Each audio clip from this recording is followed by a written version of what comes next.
Nothing's better than being in love. It's just the best, right? It is the best. I'm Sonica. This is my husband, Christian. We're the founders of LoveWorks and the LoveWorks solution.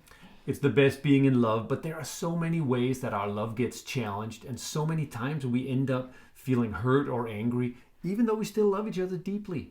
It's pretty much just a matter of time before We get irritated with our partner's habits and behaviors, or we hurt each other with sharp words. We feel angry. It's really easy to feel angry and lose sight of the love that we share. For sure. And we take each other for granted, and sometimes we even become more like roommating business partners than intimate lovers. When we get angry and hurt is when we need love the most and when we need to get back to love the most.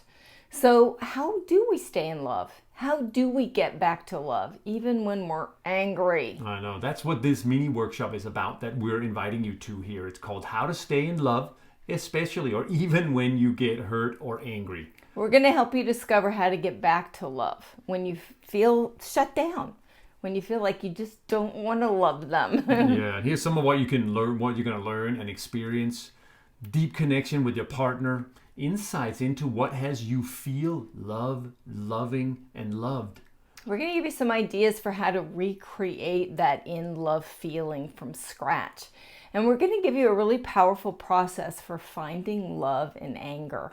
Yeah, and you're going to walk away with some concrete practices for how to stay in love, tools and practices that you can use for the rest of your life. So go ahead and you can get registered somewhere on this page. We'd love to support you to stay in love even when you get hurt or angry. Yeah, we look forward to being with you.